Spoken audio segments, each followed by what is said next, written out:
Bapak Ibu yang kasih Tuhan, Shalom. selamat pagi. Haleluya, puji Tuhan. Hari ini hari yang dijadikan Tuhan. Pagi hari ini dengan segenap hati kita datang kepada Tuhan. Kita hendak naikkan pujian dan penyembahan kita kepada Tuhan. Kita mau bersyukur bahwa Tuhan sungguh baik dalam kehidupan kita. Mari Bapak Ibu yang kasih Tuhan, kita akan berdoa terlebih dahulu.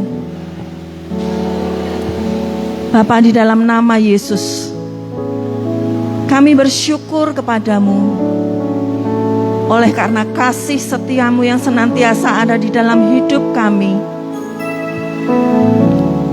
Sampai saat ini Tuhan, kami ada di tempat ini karena kami rindu untuk memuji menyembah Engkau. Kami rindu Tuhan untuk mendengar akan firman-Mu pada pagi hari ini. Haleluya Yesus Tuhan, terima kasih. Terima kasih Yesus Tuhan. Terpujilah nama-Mu Tuhan. Haleluya. Kami menyerahkan ibadah kami pada pagi hari ini ke dalam tangan kasih-Mu Tuhan. Kami hendak bersyukur, kami hendak memuji Engkau. Haleluya.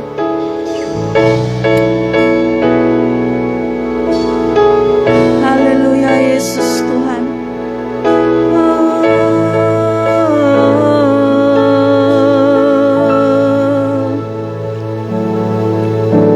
Ku naikkan syukur padamu Yesus, ku sembah sujud kepadamu Tuhan, di hadapan tata kemuliaan-Mu, ku tinggikan, ku agungkan selamanya.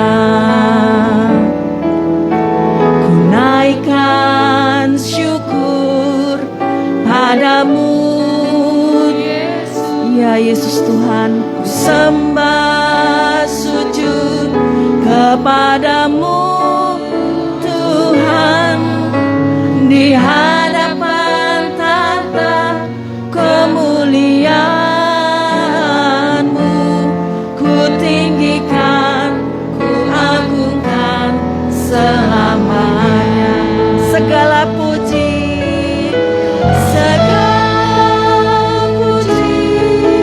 syukur bagimu, ku tinggikan nama-Mu selalu.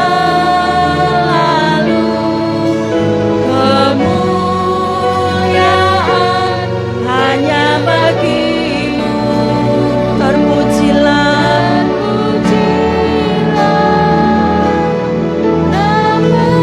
haleluya, haleluya Yesus. Dengan segenap hati kita naikkan syukur padamu Yesus, ku sembah sujud kepadamu Tuhan, di hadapan tata kemuliaan-Mu, ku tinggikan, ku agungkan selamanya. Segala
mau terus bersyukur kepada Tuhan. Naikkan syukur padamu Yesus. Kami mau menyembah Engkau Tuhan.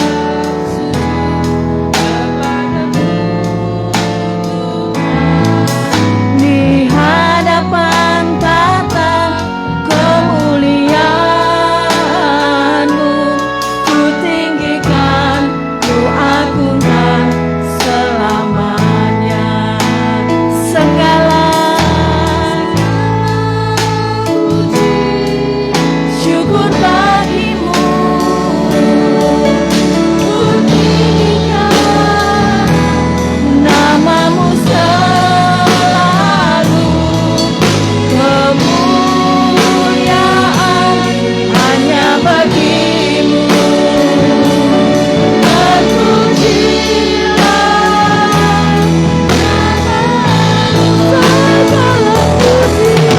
segala puji, syukur bagimu. Kami mau meninggikan Engkau ya Tuhan. Tinggikan nama-Mu ya Yesus. Haleluya. Kemuliaan hanya bagimu. Terpujilah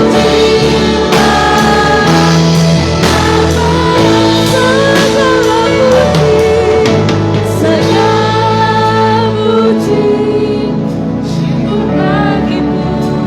Haleluya Yesus Tuhan.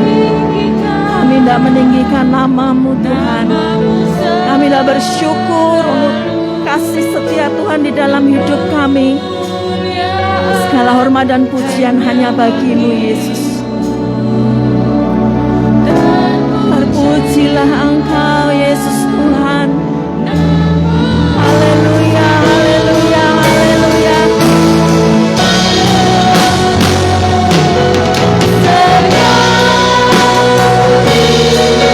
Syukur bagimu, ku tinggikan namamu selalu. Kemuliaan hanya bagimu.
Haleluya Yesus Tuhan.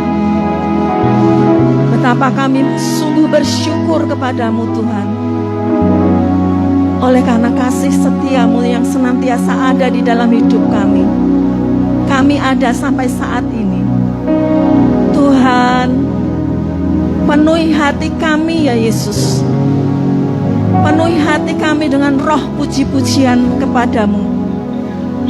Puaskan hati kami Tuhan untuk memujimu, untuk menyembahmu pada pagi hari ini.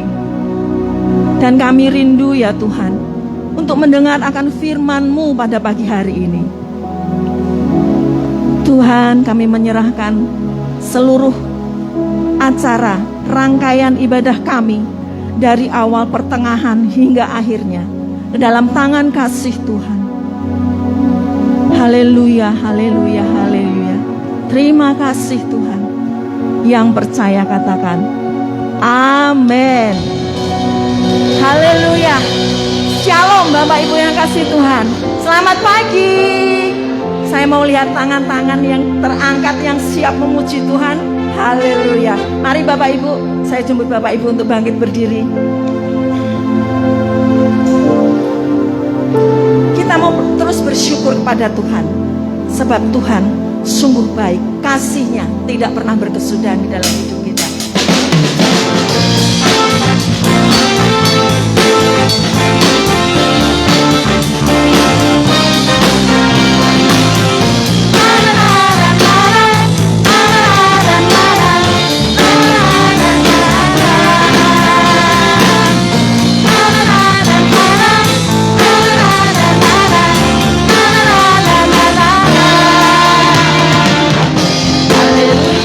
Memuji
duduk Bapak Ibu.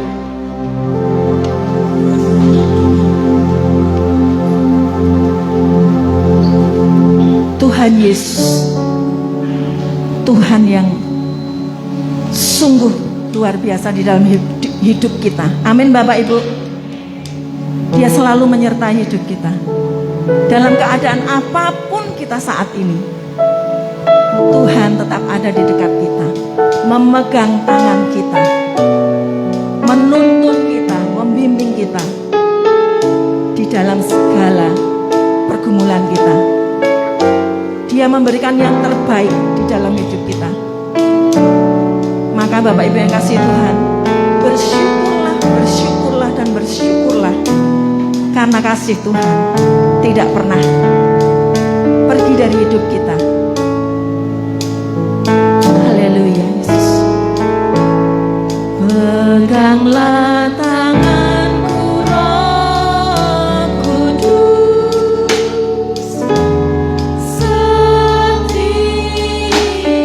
hari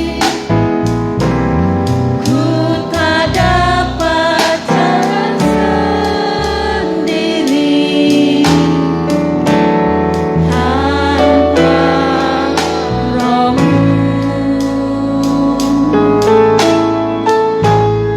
Bawalah diriku kepada segala kebenaran, agar ku tidak tersesat, mengikuti jalan-Mu.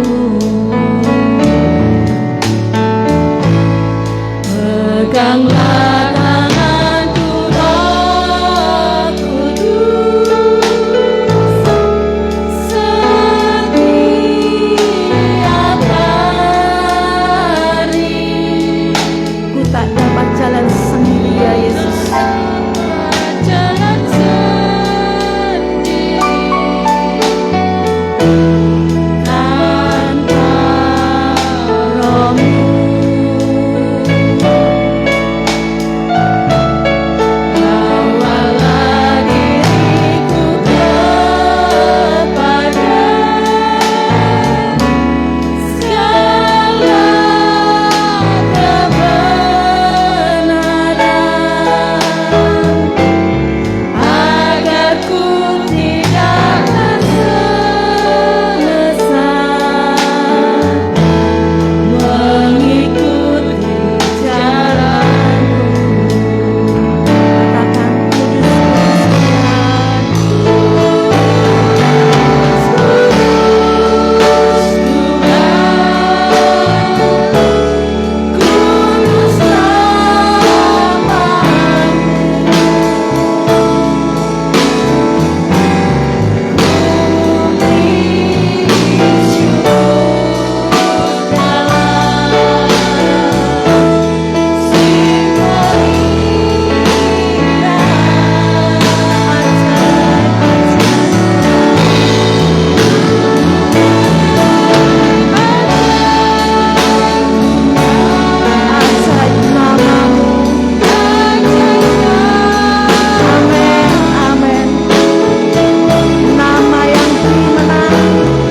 sangat bersyukur Tuhan. Kami sudah memuji-muji Engkau, kami sudah memuliakan Engkau, kami sudah menjunjung tinggi nama-Mu. Dan kalau sebentar firman Tuhan diberitakan di antara kami juga sangat bersyukur karena firman Tuhan adalah berkat terbaik dalam kehidupan kami. Dengan firman-Mu Tuhan, jalan-jalan kami yang gelap diterangi. Dengan firman-Mu, apa yang keliru diluruskan. Dengan firman-Mu ya Allah, kami mengerti apa yang menjadi kehendak dan kemauan Tuhan. Itu sebabnya Tuhan, jikalau pagi hari ini Tuhan berdiri di depan kami untuk menjadi maha guru yang siap untuk mendidik dan mengajar kami. Kami mau mengambil sikap seperti Maria yang tunduk di kaki Tuhan, mendengar dengan baik-baik apa yang Tuhan inginkan, supaya makin hari kami makin menyukakan hati Tuhan. Berbicaralah Tuhan, karena semua kami siap untuk mendengar. Setiap jemaat Tuhan yang siap mendengar firman Tuhan berkata, amin. Shalom jemaat yang dikasihi Tuhan. Luar biasa. Jemaat yang dikasihi Tuhan, memasuki tahun 2022 ya. Bapak Gembala sudah memutuskan bahwa firman Tuhan sepanjang tahun kita akan mempelajarinya dari kitab Amsal ya. Dan Bapak Ibu, seperti yang saya katakan kepada Bapak Ibu beberapa bulan yang lalu, kitab Amsal terdiri dari 31 pasal, dan pasal 1 sampai pasal 9 seluruhnya berbicara tentang hikmat. Hari ini adalah materi terakhir untuk tema hikmat ini, dan saya tahu bahwa Tuhan akan berbicara memberkati kita sekalian dengan luar biasa. Amin, Bapak Ibu. Bapak Ibu yang dikasihi oleh Tuhan, kita sudah belajar apa sih fungsi hikmat itu bagi orang percaya. Banyak loh Bapak Ibu. Dan rupanya fungsi hikmat untuk manusia melulu hanya berfungsikan hal-hal yang baik saja. Apa itu? Fungsi hikmat menurut Amsal pasal 2 dan 3. Pasal 2 dan 3 saja Bapak Ibu ya, karena kalau tidak saya batasi, panjangnya luar biasa ya. Apa sih fungsi hikmat menurut Amsal pasal 2 sampai 3? Yang pertama, memberikan kebahagiaan. Yang kedua, menyediakan pertolongan. Yang ketiga, menjadi perisai, menjadi penjaga, menjadi perlindungan dari yang jahat. Yang keempat, hikmat itu memelihara. Yang kelima, hikmat itu melepaskan dari jalan yang sesat. Yang keenam, hikmat itu memberikan kasih dan penghargaan dari Allah dan manusia. Yang ketujuh, hikmat itu memberikan keuntungan. Yang kedelapan, hikmat itu memberikan hidup yang damai, sejahtera, dan terhormat. Dan yang kesembilan, Bapak Ibu, fungsi hikmat menurut Amsal pasal 2 sampai 3 adalah memberikan keamanan pada setiap jalan yang ditempuh. Bapak Ibu, dari daftar 1 sampai 9 semuanya menyenangkan. Betul ya? Dari daftar 1 sampai 9 tidak ada yang kita tolak. Aku maulah yang seperti ini, pasti kita mau. Lalu kita mulai bertanya, kalau aku pengen menikmati semua manfaat hikmat itu, terus kemana aku bisa dapat hikmat itu kemana? Saya harus kemana supaya saya bisa cari hikmat itu? Bapak Ibu, menurut Amsal pasal 1 ayat 20 sampai 21 dan pasal 8 ayat 2, 3, 12 dan 30, hikmat itu ada di mana toh? Bapak Ibu, dikatakan hikmat itu ada di jalan-jalan. Hikmat itu ada di lapangan-lapangan. Hikmat itu ada di tembok-tembok. Hikmat itu ada di depan pintu gerbang. Hikmat itu ada di tempat yang tinggi, di tepi jalan, di persimpangan jalan, di samping pintu masuk gerbang, di depan kota, pada jalan masuk. Artinya apa Bapak Ibu? Hikmat yang memberikan manfaat hanya yang baik-baik saja itu bisa kita temui di mana saja. Di banyak sekali tempat, di semua tempat, di sana kita bisa mendapatkan hikmat. Tetapi Bapak Ibu, dikatakan juga bahwa orang yang mau berhikmat bisa dapat di mana? Hikmat itu dikatakan tinggal bersama-sama dengan kecerdasan, pengetahuan, kebijaksanaan, dan pengertian. Makin ilmu kita banyak, makin pengertian kita banyak, hikmat akan semakin suka tinggal di dalam hidup kita. Tapi jangan keliru loh Bapak Ibu.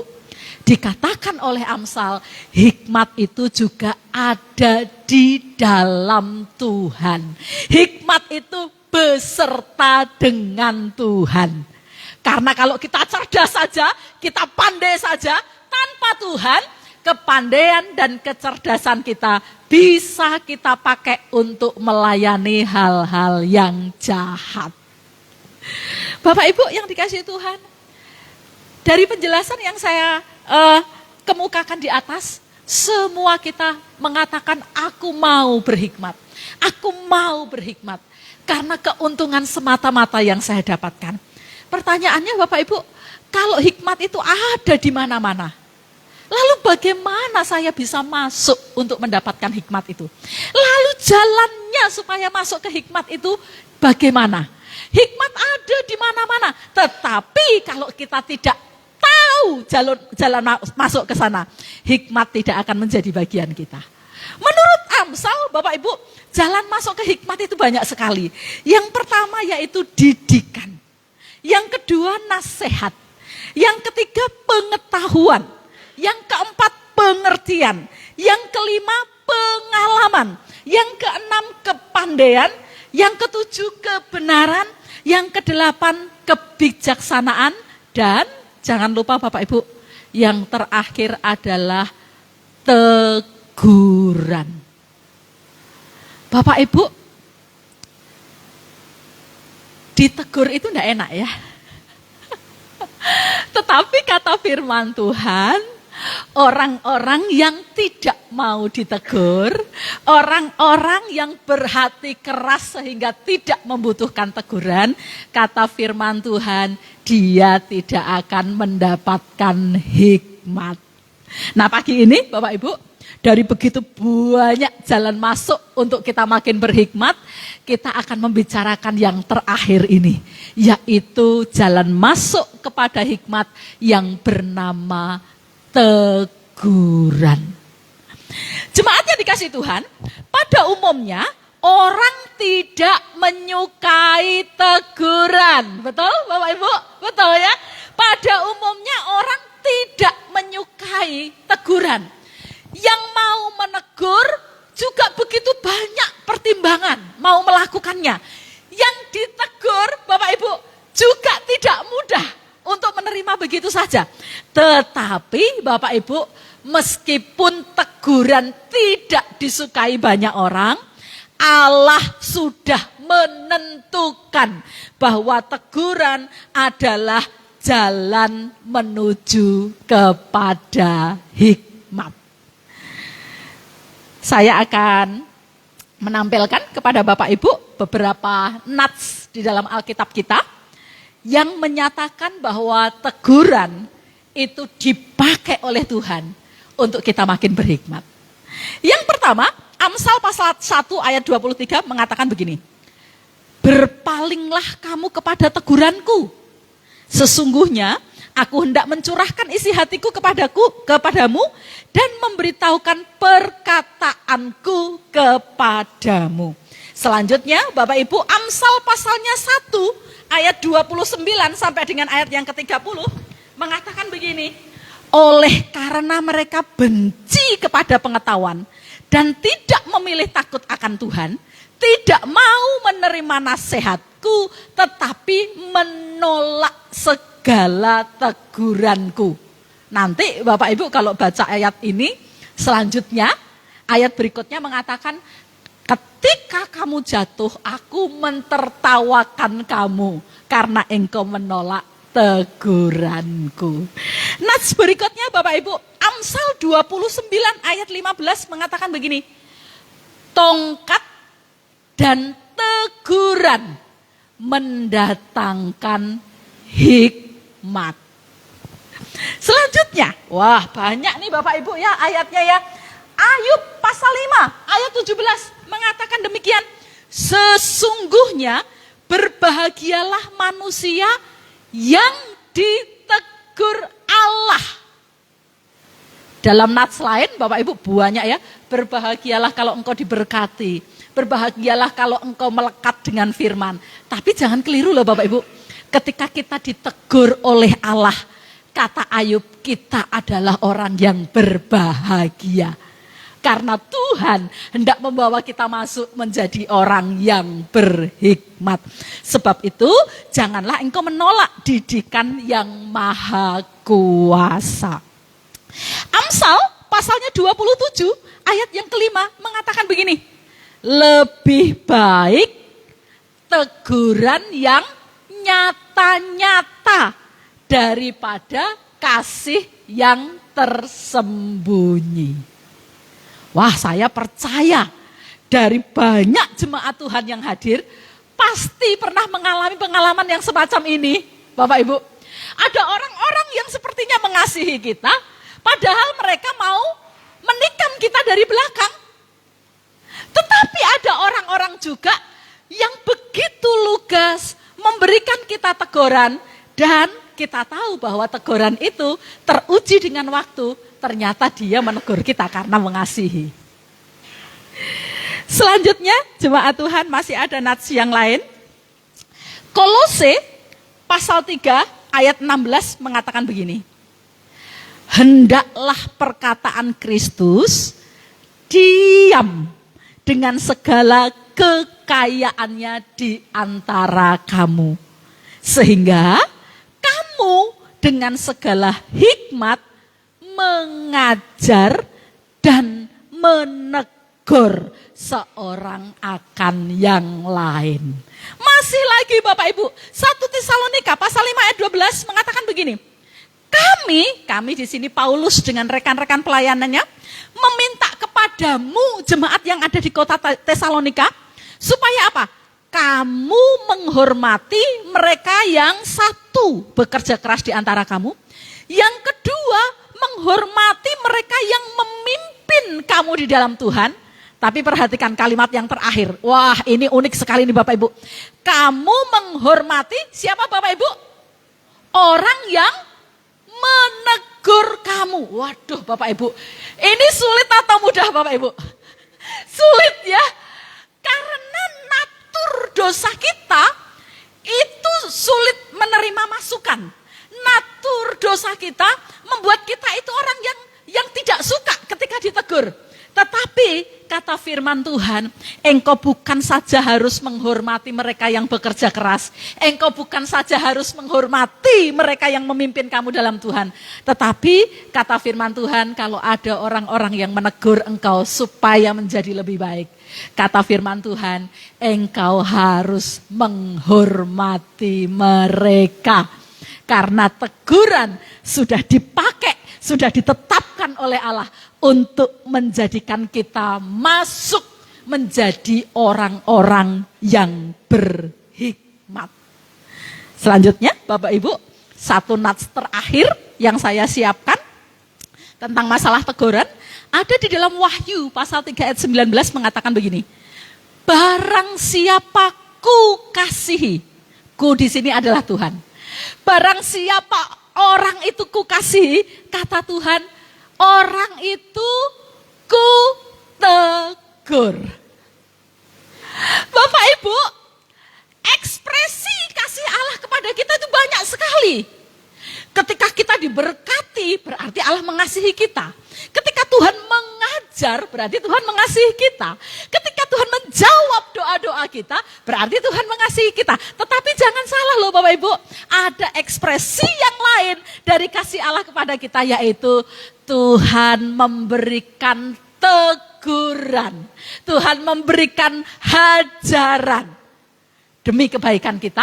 Itu sebabnya Wahyu berpesan, sebab itu relakanlah hatimu.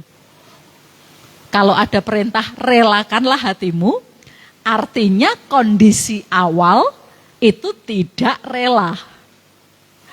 Ini memang natur semua orang berdosa, Bapak Ibu. Kalau ditegur tidak rela.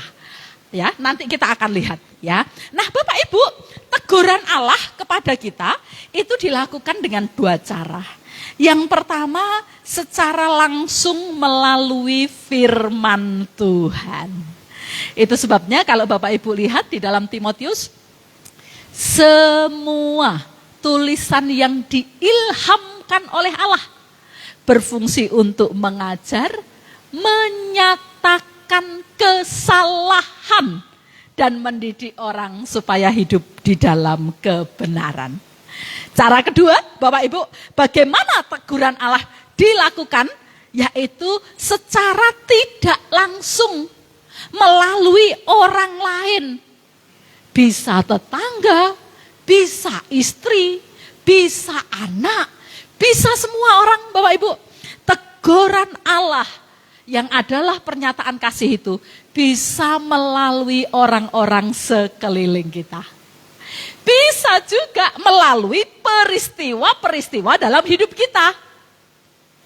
Ketika kita mengalami kesusahan, ketika kita mengalami persoalan, ketika kita mengalami sakit penyakit, Bapak Ibu, Alkitab mengatakan bahwa tidak semua orang yang sakit karena dosa. Tidak semua orang yang punya masalah karena dosa. Tetapi ada orang yang sakit karena dosa. Ada orang yang punya masalah berat karena dosa. Sehingga perlu kepekaan bagi kita sekalian ketika kita dalam masa-masa berat. Minta pertolongan Tuhan sambil bertanya, Tuhan, adakah teguran yang Tuhan ingin nyatakan kepada saya? Jemaat yang dikasihi oleh Tuhan Yesus Kristus. Jadi menurut ayat-ayat yang tadi kita baca, ada kalanya kitalah orang yang menerima teguran. Tetapi ada kalanya Tuhan memakai kita sebagai alat Tuhan untuk menegur sesama kita. Jadi saya dan Bapak Ibu punya dua fungsi ya. Ada kalanya saya dan Bapak Ibu lah yang harus ditegur. Tetapi ada saatnya Tuhan memakai saya dan Bapak Ibu untuk menjadi alat Tuhan menegur orang lain. Nah, Bapak Ibu, tugas menegur seseorang memang selalu menjadi masalah. Betul enggak nih Bapak Ibu ya? Apa masalahnya? Kira-kira nek aku mau menegur carane piye ya ben ora tersinggung. Kira-kira kalau aku mau menegur kalimat yang harus tak pakai seperti apa ya supaya orangnya enggak marah. Ketika Tuhan memakai saya sebagai alat teguran Tuhan bagi orang lain, kira-kira pendahulannya piye ya? Tempatnya aku mau pakai di mana ya? Betul ya Bapak Ibu? Situasinya yang mendukung seperti apa ya? Bapak Ibu rupanya tugas menjadi alat Tuhan untuk menegur orang lain tidak mudah. Banyak pertimbangan-pertimbangan. Dan biasanya Bapak Ibu tugas menegur orang lain ini tidak kita sukai. Karena apa? Karena kita takut kalau kita menegur orang lain, hubungan yang sebelumnya baik menjadi tidak baik. Akhirnya apa Bapak Ibu? Kita lebih memilih untuk melalaikannya. Kita lebih memilih untuk tidak mau menegur saja. Kita lebih memilih untuk tidak menyerahkan diri menjadi alat Tuhan menegur orang lain. Padahal teguran adalah salah satu pintu masuk supaya seorang makin berhikmat. Lalu Bapak Ibu, tetapi kalau Bapak Ibu tahu, kayaknya Tuhan mau deh saya yang dipakai alat Tuhan untuk menegur temanku ini, saudaraku ini. Lalu Bapak Ibu mengalami masalah-masalah yang tadi, ingat kalimat ini Bapak Ibu. Tetapi banyak orang bisa diselamatkan dari duka cita kehidupan dan ketenggelamannya apabila ada orang yang memberinya peringatan yang tepat. Betul Bapak Ibu? Jemaat yang dikasih Tuhan, berapa banyak dari kita ketika kita sudah mencari nasihat dari banyak orang gitu ya, kita merasa bahwa nasihat-nasihat mereka kok tidak ada yang pas. Ada beberapa teman kita yang lebih memilih untuk menghindari saja, tidak mau menegur kita. Tetapi ketika ada seorang memutuskan untuk menegur kita dengan cara yang tepat, dengan nasihat yang tepat, kita mulai berkata kepada dia, ya ampun terima kasih loh. Nek kue ora ngandani aku terus aku koyok piye. Betul Bapak Ibu? Seringkali kita karena beralasan supaya hubungannya baik-baik saja, kita tidak mau menerima panggilan Tuhan menjadi alat bagi orang lain, teguran bagi Allah, dari Allah untuk mereka. Tetapi perlu diingat, kadang-kadang nasihat teguran yang kita berikan justru sangat berarti bagi orang itu supaya tidak tenggelam dalam kejatuhannya. Selanjutnya, Bapak Ibu yang dikasihi oleh Tuhan Yesus Kristus, kalau ternyata Mbak Asri, oleh Tuhan saya diharuskan untuk menegur seseorang, apa yang harus saya lakukan? Kadang-kadang ini kebat-kebit loh Bapak Ibu, mau negur orang itu kebat-kebit loh ya, tidak mudah. Kan itu tadi, kita takut orangnya marah, kita takut orangnya tersinggung, kita takut hubungan kita jadi tidak baik.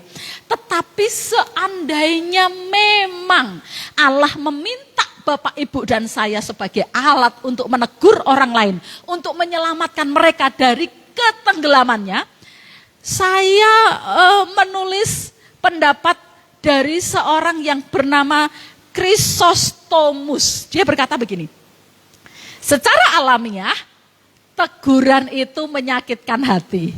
Ini semua orang nih Bapak Ibu ya. Secara alamiah teguran itu menyakitkan hati. Terutama jika ditujukan kepada orang yang lebih tua.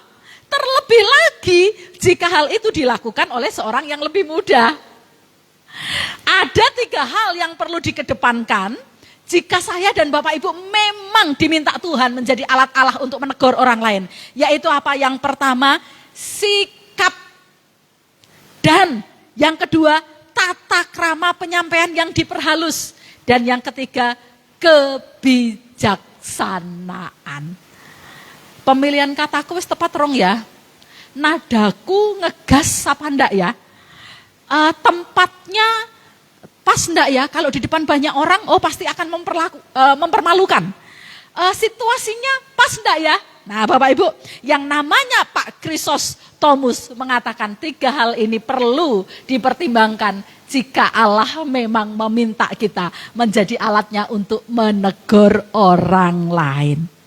Lalu Bapak Ibu ada pesan nih dari Bapak yang sama, dia mengatakan begini, hindari teguran yang diberikan dengan rasa marah. Hindari teguran yang diberikan dengan rasa tidak senang. Hindari teguran yang diberikan dengan sikap merendahkan. Teguran yang diberikan dengan kemarahan, rasa tidak senang, dan sikap merendahkan melulu hanya menimbulkan rasa takut dan rasa sakit. Kadang-kadang bahkan membangkitkan dendam. Tidak jarang justru menyebabkan orang yang bersalah bertahan dalam kesalahannya. Karena apa Bapak Ibu? Karena menegurnya dalam keadaan marah dan merendahkan. Selanjutnya, Bapak Ibu yang dikasihi oleh Tuhan, menurut Bapak Ibu, mana yang lebih sering? Ketika kita menegur orang lain, teguran kita lebih banyak diterima dengan baik atau justru sering ditolak? Lebih sering mana Bapak Ibu? Ditolak ya? Nah Bapak Ibu, menurut Amsal pasal 1, ada 4 hal ya, ada 4 hal. Mengapa teguran-teguran yang datang kepada kita itu sering kita tolak? Padahal teguran itu dipakai oleh Allah membuat kita makin berhikmat. Yang pertama, menurut Amsal adalah penolakan yang disengaja. Memang tak sengaja. Biasanya Bapak Ibu, karena jengkel, karena dendam. Ada banyak unek-unek di dalam hati orang ini, sehingga ketika orang itu menegur, kita nggak mau melakukan, lihat orang itu marah, hati kita malah seneng, rasa no gue. Nah, Bapak Ibu, kata Amsal yang pertama, kenapa kok teguran itu sering ditolak? Ya disengaja untuk ditolak. Yang kedua, Bapak Ibu, karena kurang peka. Tadi dikatakan di ayat sebelumnya bahwa Allah itu menegur kita bisa melalui orang, tetapi juga bisa melalui peristiwa-peristiwa. Apakah Bapak Ibu pernah mengalami ini? Ketika Bapak Ibu sudah melewati beberapa rangkaian peristiwa, lalu di ujung peristiwa itu, Bapak Ibu baru menyadari gini, oh berarti sing iki maksudnya iki toh. Pernah Bapak Ibu? Bapak Ibu, seringkali Tuhan berbicara kepada kita lewat keadaan, lewat orang lain, lewat situasi. Tetapi karena kita tidak peka, sehingga teguran Allah itu lewat begitu saja. Nanti di ujungnya kita baru merasa, aduh kenapa ya aku tidak peka. Dalam perjanjian baru, Bapak Ibu, sifat ini dikatakan sebagai orang yang lamban mendengar. Yang ketiga, Bapak Ibu, kenapa teguran itu kok sering ditolak? Karena acuh tak acuh. Ngentengke. Ya Bapak Ibu, ngentengke. Yang keempat, alasannya adalah sikap membela diri. Nah sekarang Bapak Ibu, kita mau lihat alasan-alasannya. Mengapa umumnya manusia ketika menerima teguran malah menolak? Ya, ada 1, 2, 3, 4 tadi alasannya. Tetapi dalam kehidupan sehari-hari Bapak Ibu, umumnya alasan-alasan itu didasari oleh hal-hal berikut. Yang pertama Bapak Ibu, sang penegur memiliki kesalahan yang setara atau lebih. Bapak Ibu, ketika seorang suami tidak setia dengan pasangannya, atau istri tidak setia dengan pasangannya, satu saat ketika dia menasihati orang supaya tidak jatuh dalam hal yang sama, seringnya ditolak Bapak Ibu. Karena apa? Loh, kowe kok nasihati aku, kowe dhewe kaya ngono. Gitu loh Bapak Ibu ya. Seringkali kita susah menerima teguran karena apa? Sang penegur memiliki kesalahan yang sama, bahkan kadang-kadang kesalahannya lebih dari kita. Yang kedua, Bapak Ibu, pola asuh yang salah di masa kecil. Keberadaannya yang sering tidak dianggap, atau anak yang sering sekali dimarahi pada waktu kecilnya, anak yang tidak diberi keleluasaan untuk mengungkapkan pendapat, tidak memiliki hak pilih. Bapak Ibu, ketika dia masih anak-anak, dia nggak punya pilihan. Tapi hati-hati, anak-anak yang semacam ini, dia akan tumbuh dengan dendam yang luar biasa di dalam hatinya. Sehingga ketika dia besar, dia sudah punya keberanian untuk melawan orang tuanya. Anak yang hampir selalu salah, marah, marah ya. Semua hari adalah hari Senin, nggak ada Selasa, nggak ada Rabu. Senin. Diseneni terus maksudnya Bapak Ibu ya. Bapak Ibu, anak-anak yang tumbuh dengan cara seperti ini, Bapak Ibu, dia akan mengalami kesulitan untuk mendengarkan nasihat orang tuanya. Bapak Ibu yang dikasihi Tuhan, saya mengerti bahwa mendidik anak sangatlah tidak mudah. Ketika firman Tuhan membicarakan hal ini kepada saya menyiapkannya. Saya ingat loh Bapak Ibu, saya itu pernah bertengkar begitu hebat dengan anak saya yang pertama.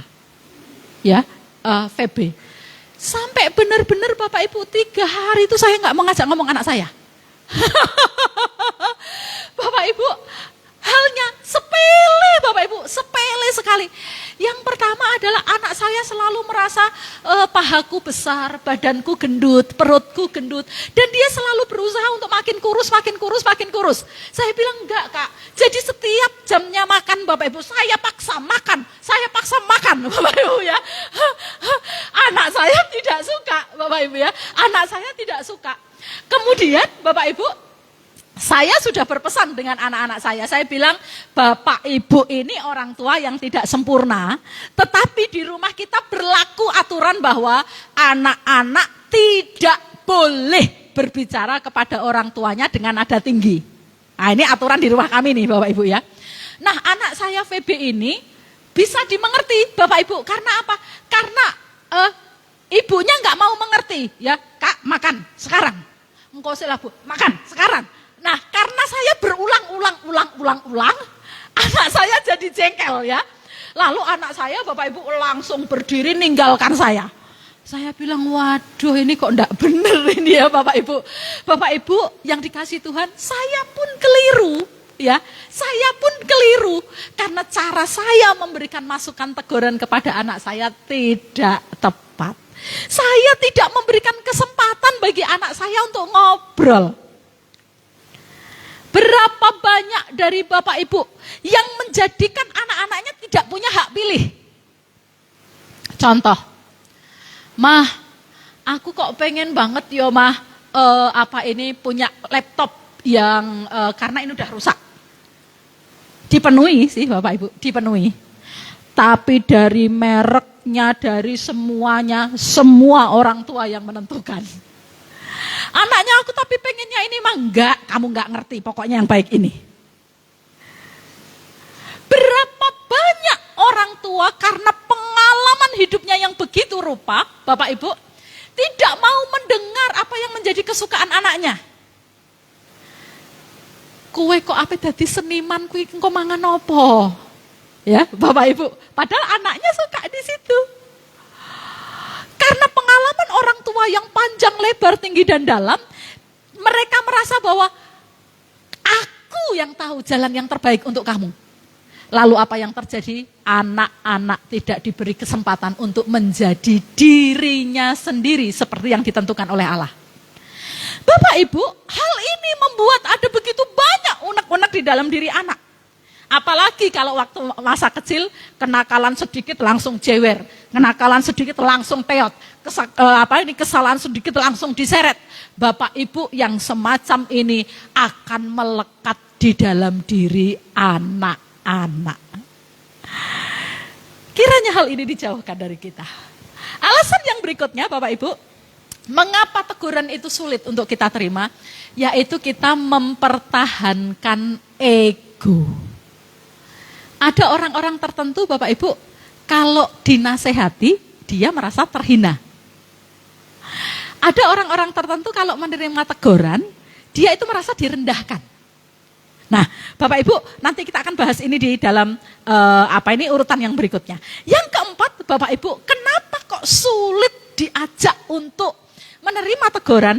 Karena mempertahankan kesenangan. Ojo nduk, iki bahaya. Tapi aku seneng. Ojo nang, iki tuh nanti begini loh. Nanti akan tapi aku seneng. Bapak Ibu, kata firman Tuhan, berhati-hatilah. Karena apa yang kita sukai tidak semuanya tepat. Tetapi bukan berarti yang kita sukai tidak ada yang tepat ya. Ada yang tepat, ada yang tidak tepat. Tetapi seringkali mempertahankan karena aku seneng. Banyak anak yang tidak mau mendengarkan didikan dan teguran. Nang, mbok ojo motoran bengi-bengi lah nang. Enggak usah lah ikut yang apa itu Bapak Ibu gerombolan anak-anak di malam hari yang motor itu ya. Mbok ndak usah. Tapi aku seneng, koncoku yo seneng. Bapak Ibu, kenapa seringkali kita tidak menjadi berhikmat? Karena teguran kita tolak demi apa yang menyenangkan daging kita. Yang selanjutnya, Bapak Ibu, mengapa seringkali teguran ditolak? Karena membalaskan unek-unek yang terpendam. Ada peristiwa-peristiwa di masa lalu yang itu membekas dalam pikiran dan hati anak-anak. Sehingga ketika ditegur, Bapak Ibu, dengan sengaja anaknya tidak mau nurut, orang yang ditegur tidak mau nurut, karena apa? Dia mengatakan, ben rasakno, ya, ben rasakno. Ya Bapak Ibu, karena ada unek-unek yang belum selesai. Selanjutnya Bapak Ibu, merasa terhina jika ditegur. Banyak loh ini Bapak Ibu, banyak sekali. Orang yang ketika dinasehati langsung pasang kuda-kuda. Ada orang yang ketika diberikan masukan langsung pasang pagar tinggi-tinggi. Umumnya orang yang semacam ini karena dia memiliki nilai diri yang rapuh. Karena hatinya begitu rapuh, Bapak Ibu, mentalnya begitu rapuh, sehingga ada sedikit saja, Bapak Ibu, dia langsung seperti orang pasang kuda-kuda. Karena apa? Karena ada harga diri yang diserang.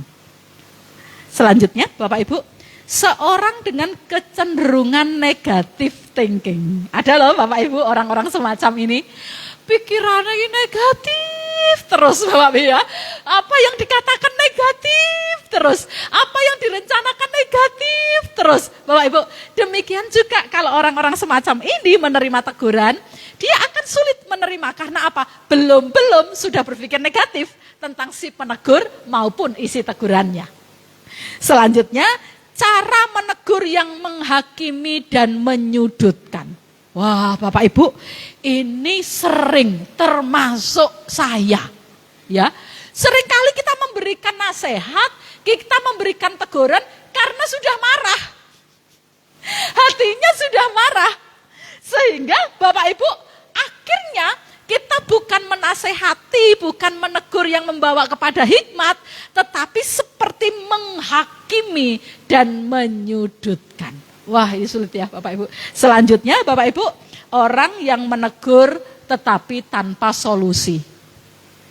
Tegurannya hanya berisi kue salah, tapi nggak ada solusi. Tegurannya hanya mengatakan kue kira bener, tapi nggak ada solusi.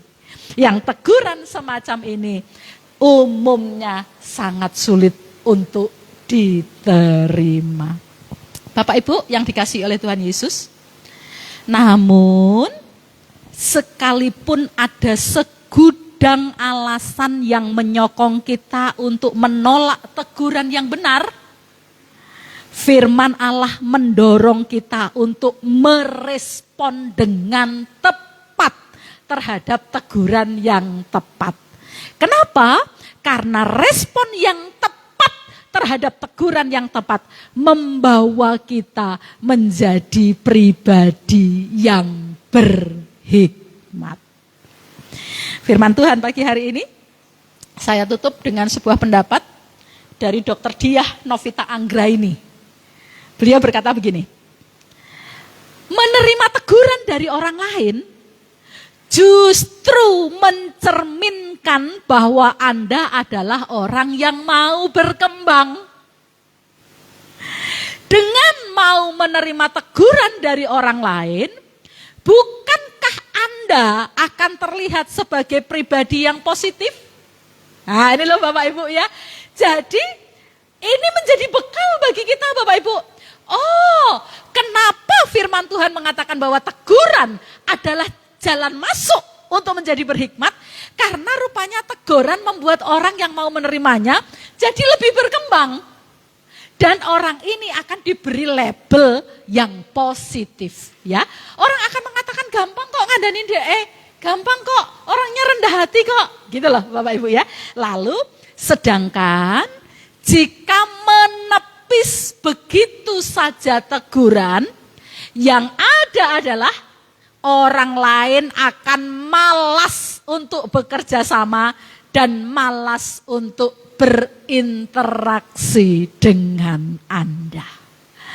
Jemaat yang dikasihi oleh Tuhan, Kitab Amsal dari pasal 1 sampai 9 terus menggemakan, ayo jadi orang berhikmat.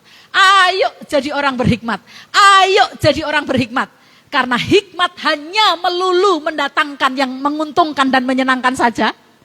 Tetapi hikmat masuknya banyak jalan.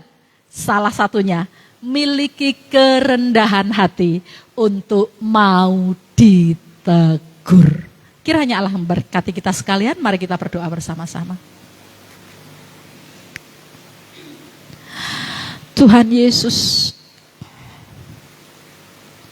tilik hati kami Tuhan. Benar adanya bahwa seringkali hati kami itu begitu keras. Benar adanya bahwa seringkali hati kami ini begitu sensitif. Sehingga sekalipun ada teguran yang baik, yang membangun, yang menjadikan kami makin berkembang dan berhikmat. Tetapi karena harga diri yang rapuh, kami lebih memilih untuk menolaknya. Tuhan Yesus berkati kami sekalian dengan hati yang lembut. Tuhan Yesus berkati kami sekalian dengan kerendahan hati. Seperti Kristus. Karena Engkau sendiri yang berkata kepadaku, belajarlah kepadaku. Karena aku ini lemah lembut dan rendah hati. Bapa, tolonglah kami. Supaya kami memiliki hati Kristus yang siap untuk dibentuk bagi kemuliaan nama Tuhan. Makin berhikmat, menyukakan Allah dan mendatangkan segala yang baik di dalam hidup kami. Kami bersyukur untuk firman-Mu dalam nama Tuhan Yesus. Haleluya. Amin. Sebelum ibadah kita selesai, Bapak Ibu, beberapa pengumuman akan saya bacakan untuk kita sekalian.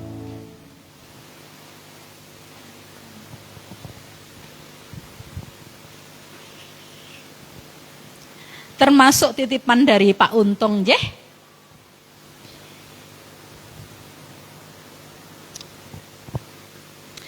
Pak Untung menitipkan kepada saya Bapak Ibu untuk melaporkan nama-nama dari Bapak Ibu yang menyerahkan iuran pembangunan minggu lalu. Yang pertama keluarga Bapak Eko Purnomo, keluarga Bapak Glenn, Saudari Chris, Saudari Gio, Bapak Rahadi, keluarga Susanto, keluarga Ronald, Saudara Haldoko, dan keluarga Bapak Yosua. Bapak Ibu, hari ini sebetulnya yang menyampaikan firman Tuhan adalah Mas Ragil. Dan saya dengan Pak Yos seharusnya hari ini ada di pos PI kita di Jepara. Tetapi karena ada hal yang mendesak sekali dengan Mas Ragil, sehingga Mas Ragil tidak bisa datang ke Ketileng untuk melayani. Sehingga hari ini Pak Yos berangkat sendiri ke Jepara. Ya Bapak Ibu, tolong doakan supaya perjalanan beliau baik berangkat atau pulang, pelayanan di sana diberkati oleh Tuhan. Ya, selanjutnya Bapak Ibu, berikut adalah pengumuman sepekan dimulai dari hari Selasa, tanggalnya 15 Maret 2022. Tempatnya ada di ruang serbaguna, pujiannya Ibu Sigit. Ibu Sigit hari ini kurang sehat Bapak Ibu ya. termasuk juga Nathan. Jadi nanti kita akan doakan ya saudara-saudara kita yang tidak sehat supaya kesehatan, kekuatan dari Allah ada bagi mereka ya. Doa syafaat oleh Ibu Asri, firman Tuhan oleh Ibu Ristiono, konsumsi oleh Ibu Obaja. Hari Kamis, Bapak Ibu, ada kebaktian tengah minggu. Tempatnya di sini di WSG. Pujiannya oleh Ibu Irawan, doa syafaat oleh Bapak Irawan, penerima tamu oleh Bapak Ibu Santo, jamnya 6:30. Selanjutnya Bapak Ibu, hari Jumat ada ibadah youth di tempat ini ya. Dengan pemimpin pujiannya Bapak Yeski. Pemusiknya oleh Saudari Ica, Saudara Ian, Saudara Nathan dan Saudara Benaya. Penerima tamu oleh Saudari Clara. LCD oleh Saudari Elsa. Hari Sabtu, Bapak Ibu, ada latihan bagi pemusik dan pemuji, pelayan-pelayan untuk hari Minggu yang jam latihannya akan disepakati lewat grup WA. Minggu depan, Bapak Ibu, hari Minggu tanggalnya 20 Maret 2022, pemimpin pujian Saudari Grace, singersnya oleh Saudari Sandy dan Saudara Elsa, pemusik Bapak Yosua, Saudari Ica, Saudari Ian, Saudara Henok dan Saudara Benaya. Penerima tamu akan dilayani oleh Bapak Ibu Untung. Nah ini Bapak Ibu Untung, isomannya sudah selesai nih Bapak Ibu ya. Karena sampai dengan tanggal 13, jadi minggu depan sudah bisa pelayanan. LCD oleh Bapak Thomas. Mari jemaat Tuhan, saya mengundang kita bangkit berdiri bersama-sama. Kita akan menyelesaikan ibadah kita pagi hari ini. Setiap hati akan terangkat dan menatap kepada Tuhan saja. Terima kasih Tuhan, terima kasih, terima kasih, terima kasih. Setiap kita bersyukur karena Allah begitu mengasihi kita. Terima kasih Tuhan, terima kasih. Tiada yang seperti Engkau, begitu mengasihiku. Kau Tuhan sanggup melawan seluruh kehidupan. Tiada yang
dikasihi oleh Tuhan, angkatlah tanganmu dan hatimu, arahkan kepada Yesus Kristus Tuhan kita, sumber segala berkat dan pemeliharaan bagi kita.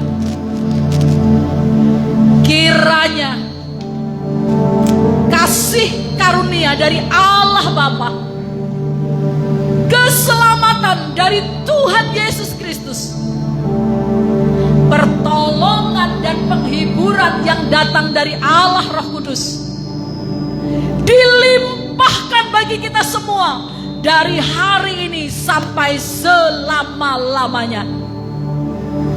Tiap-tiap suami diberkati Tuhan, tiap-tiap istri diberkati oleh Tuhan, tiap-tiap anak-anak diberkati oleh Tuhan, semua keluarga diberkati oleh Tuhan, pekerjaan jemaatmu diberkati oleh Tuhan, kesehatan mereka diberkati oleh Tuhan, yang mencari pekerjaan diberkati oleh Tuhan, apa yang harus dimakan, apa yang harus diminum, apa yang harus dibayarkan disediakan oleh Allah.